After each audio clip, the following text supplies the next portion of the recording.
안녕하세요 여러분, 비주입니다. 오늘은 옆동에 가보려고요. 5분도 안 되는 곳에 제 동생이 살고 있는데 서로 바쁘다 보니까 자주 보지는 못해요.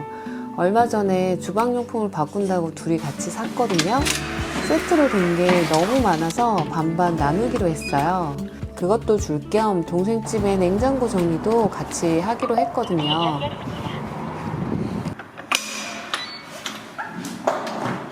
동생 집의 냉장고는 캐리어 냉장고예요. 캐리어는 예전에 에어컨을 사용한 적이 있어요.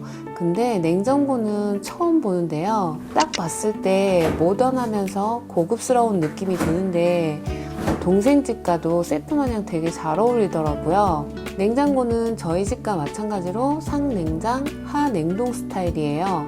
전체적으로 심플하면서 깔끔한데 그 이유는 아무래도 핸들 부분이 히든 손잡이로 되어 있어서 모던함을 극대화 시켜주는 게 아닌가 싶어요.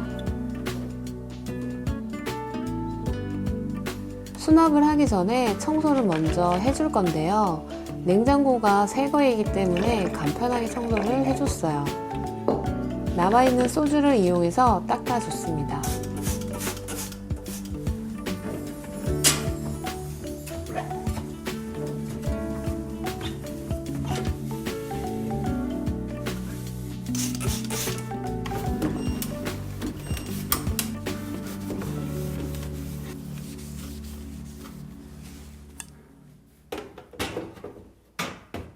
이제 본격적으로 수납을 해볼까요?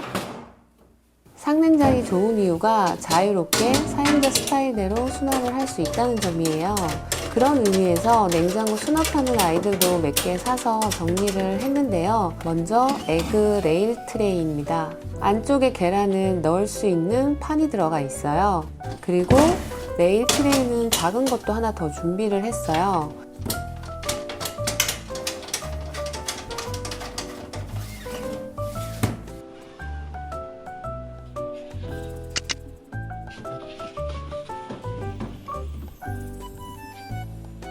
나머지는 바구니를 이용을 해서 해줄 건데요. 바구니는 칸칸이 나눌 수 있는데 원하는 사이즈로 맞출 수 있어 편하더라고요.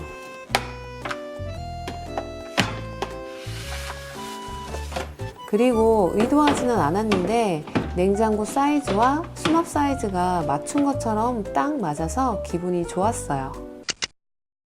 도어 쪽 우측 바스켓에는 자주 사용하는 소스류들을 보관을 했고요. 왼쪽 바스켓에는 맥주를 포함한 음료들을 보관을 해주었고요. 한 칸은 동생이 필름 카메라로 사진 찍는 걸 좋아해서 필름들을 보관하는 공간으로 마련해 두었어요. 그리고 냉장고는 오른쪽 도어를 많이 열게 되는데요. 그래서 반찬통들은 오른쪽 칸에 넣어 두었어요. 새로 산 유리 반찬통에 넣어서 보관을 해줬습니다.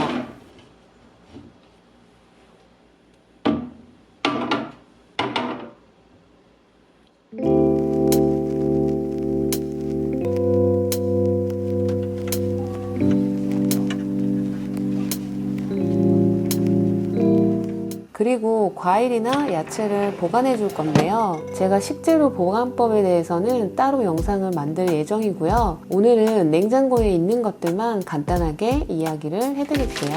파프리카 같은 경우에는 자르지 않은 상태에서는 그냥 지퍼백에 밀봉을 해서 넣어주면 되고요. 동생이 느타리 버섯을 큰 걸 샀더라고요. 이건 소분을 해서 보관을 해주는 게 좋아요. 보관을 할 때는 먹는 양만큼 절단을 해서 키친타올에 한번 감싸서 지퍼백에 보관을 해주는데요. 그래야지 수분이 생기지 않아서 싱싱하게 먹을 수 있거든요. 그리고 먹을 때 하나씩 꺼내서 요리를 하고 키친타올은 그냥 버리지 마시고 테이블을 닦는 용도로 사용을 하시면 돼요. 그리고 귤 같은 경우에는 금방금방 먹기 때문에 그냥 넣어두면 되는데요.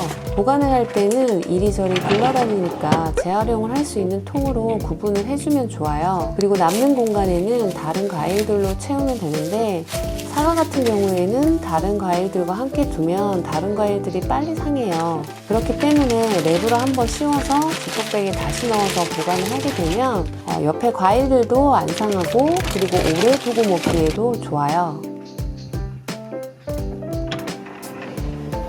동생 집에는 김치 냉장고가 따로 없어요. 그래서 냉장고에 김치를 보관을 해야 하는데 비교적 도어를 여는 횟수가 적은 왼쪽에 보관을 해주면 좋고요. 먹다 남은 소주가 있다면 냉장고 탈취제로 뚜껑을 열어서 넣어주면 좋아요. 냉동실은 서랍형으로 되어 있어서 한 칸 한 칸 분리해서 보관을 해주었고요.